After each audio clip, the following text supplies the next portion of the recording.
subscribe and, like the video.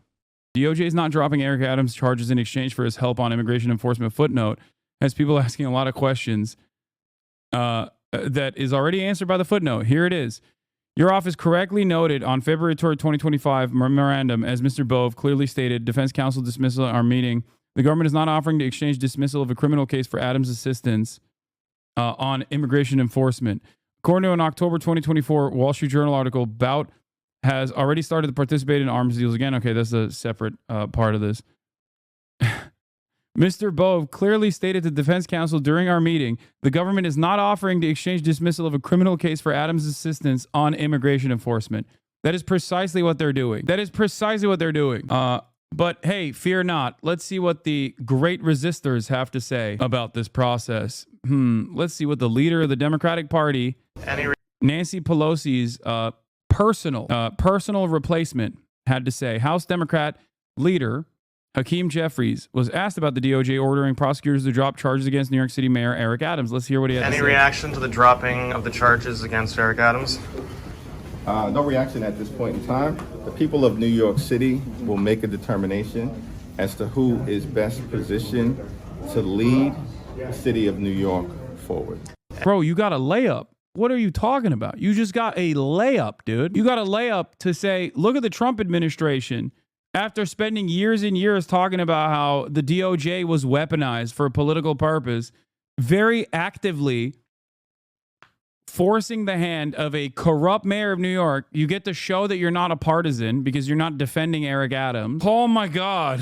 You get to show that this goes above party loyalty because Eric Adams is a Democrat. You get to show that there is a transparent instance of corruption and a weaponization of the Justice Department. Nope.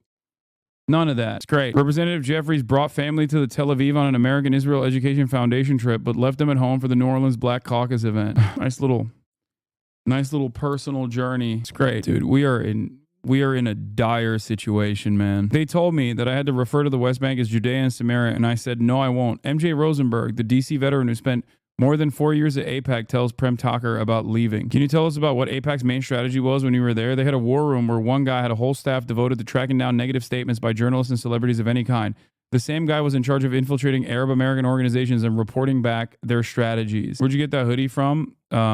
They sent it to me. It's a Dolce & Gabbana Razer collab. Like Razer, the gaming company, collaborated with Dolce & Gabbana. Not a hashtag ad. It's just something that they sent me. Next with the criminal case against Adams, if anything. So as it stands now, the acting Deputy Attorney General, Emile Beauvais, who's standing in that position before Todd Blanche officially becomes the Attorney General, he has directed Southern District prosecutors to move to dismiss the case under these conditions that it be without prejudice. Now, look, there's an acting head of the Southern District of New York. Yes. She really does have to fall in line, right? Because it's part of the Justice Department. It seems to be a lot of falling in line, Caroline. Have you ever seen anything like this before? Is it setting a poor precedent? It's a poor precedent. I've never seen anything like this. Since the Nixon administration, the DOJ, which is part of the executive branch, but the DOJ has a culture and a history of being completely shielded, independent from politics, right? The American public has come to expect that prosecutors prosecute cases without fear or favor, and that politics doesn't play a role in this. The former head of the Southern District, Damian Williams, very vocal about prosecuting without fear or favor. He indicted Diddy, he indicted Mayor Adams. This is, I can't overstate how unprecedented this is and how much of a precedent it sets. And sends a message. If you're on board, if you're a crony, you will get special treatment. Wow. Yeah, I mean, that is what it is. The latest on the... Also, Trump's White House's actions are facing court challenges. It's like the last bastion of defense here. The limited amount of resistance being put up by, Reagan-era judges. Court challenges to President Trump and Elon Musk's effort to reshape the federal government. The administration is pushing back after a federal judge found that it was violating a court order. Our senior political correspondent, Rachel Scott, is tracking it all for us. Good morning, Rachel. Michael, good morning to you. And this is really turning into a showdown between the Trump administration and also the courts. Nearly every single effort put forward by President Trump and Elon Musk to shrink the size of the federal government is facing legal challenges. Just hours after a federal judge accused his administration of violating a court order, President Trump blasting the courts that have temporarily halted his agenda. But judges should be ruling. They shouldn't be dictating what you're supposed to be doing. For the first time in his second term, a federal judge finding his administration violated an order to fully lift its freeze on federal funding, calling the pause likely unconstitutional, and adding that it continues to cause irreparable harm to a vast portion of this country. But the Trump administration pressing forward with their plans to shrink the size of the federal government. Let us work! Let us work! Frustrated workers protesting outside the Consumer Financial Protection Bureau in Washington after Elon Musk and his team essentially shut the agency down. Employees receiving an email that they should not come into the office, instructing them, please do not perform work tasks. You show up to work on Monday morning, excited to get started on the week. I had an agenda of things that I was ready to do to fight for American consumers. And to be told that I'm not supposed to do that is heartbreaking. The Bureau was created after the 2008 financial crisis to protect American families from unfair and deceptive practices on everything from mortgage. It's like some of the few good things that the government does, dude. I hate this. It's one of the few good things, like objective good things that the federal government is tasked with. Mortgages to credit cards. The president eager to move ahead with his mass buyout offer to some 2 million federal workers to either resign now with pay until September or run the risk of being fired. A federal judge putting it on hold yet again, prompting confusion and uncertainty for many. April Goggins works for the Department of Health and Human Services. No, I'm not resigning. I'm gonna hold the line. I'm not resigning. Why? First of all, you're not gonna bully me out of a job. The administration says they have heard from at least 65,000 workers who are willing to resign. I got elected on making government better, more efficient, and smaller. And that's what we're doing. And I think it was a very generous buyout, actually. So after Elon Musk and Vice President J.D. Vance openly questioned the authority of the courts, several Republicans over on Capitol Hill, including Senate Majority Leader John Thune, drawing a very clear contrast. He says the courts have an important role to play in moderating power, Michael. Yeah, we'd all have to agree with that, Rachel. And Rachel, Musk and OpenAI CEO Sam Altman, they're feuding again.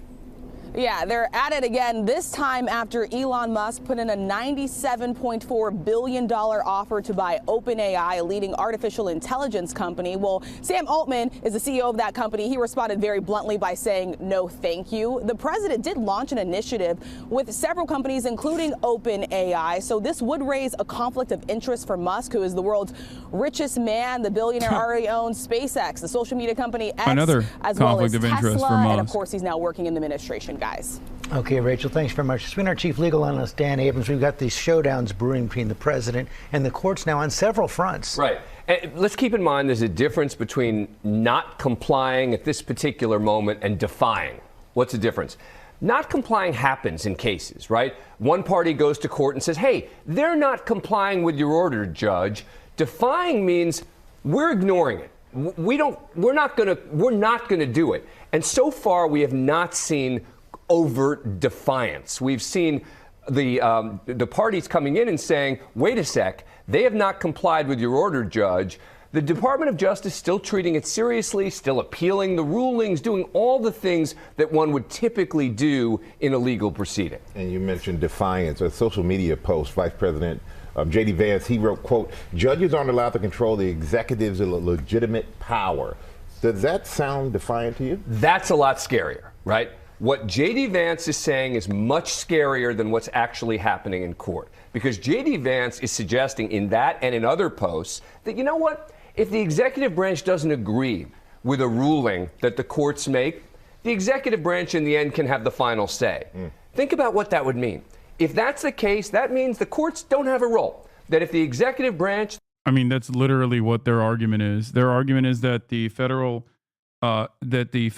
agencies have no power and that the executive authority actually can undermine the funding of federal agencies. They can't redirect funds as openly and as actively, but they can certainly decide, even if Congress has appointed or tasked agencies to do certain things, even if Congress has actually allocated resources one of the main arguments that they're trying to make is that regardless of the congressional allocation of funds, that the executive authority still can very much decide not to spend funds in a certain way. Like they can stop. It is a new level of federal overreach. Okay. Their argument ultimately is that the executive branch should be able to stop even congressional funding, which is ridiculous. But it also is it's the logical conclusion of the unitary executive theory. Okay. This is something that has been ongoing, and it's at the heart of the governance agenda of the Republican Party since the 90s. Openly, they wanted to do unitary power and offer more power to the executive branch, and they're precisely moving in that direction. The president decides he wants to do something, and the courts say you're not allowed to do it. Well, the president's just going to do what he wants. That's frightening, and that's. I mean, here it is. Look, this is from NBC News. A senior FEMA official instructed subordinates to freeze funding for a wide array of grant programs Monday, just hours after a federal judge ordered the Trump administration for the second time to stop such pauses. It's turning into a showdown. Before people say, Hasan, what about the leftist monarch position or whatever I'm telling you, I don't care, okay? I'm openly telling you, there is no hypocrisy baiting. There's no hypocrisy baiting for the Republicans, okay? They do not care. And we shouldn't either. We should use the existing institutions to our advantage in the interim to obstruct the Trump agenda every step of the way. And if we ever get control over the reins of power once again, we should also not listen to any sort of hurdles, any sort of obstructionist measures implemented by the Republican parties broadly. Okay? They don't care about hypocrisy. It's very obvious. That's it. That's why it's so important what Rachel just pointed out about Republican senators coming forward and saying that's not the case. So what would happen if a president did defy a court order? It gets tricky. It's supposed to be handled in the political arena. Look, if it's a particular person, if it's Elon Musk, a court could issue sanctions, right? They could say, for every day you don't do this, this is how much you're going to have to pay, etc. If it's the president of the United States, in the end, it kind of has to be dealt with in the political arena, which is why it's so important to watch those Republicans. Except when it goes to the Supreme Court. Eventually, they're going to decide on one of these cases, and then we're going to have the real confrontation. Correct, meaning you still have the same question in the end, which is, are they going to listen to the Supreme Court, which J.D. Vance seems to be suggesting maybe we don't. All right. Wow. All right, Dan, our thanks to you as always.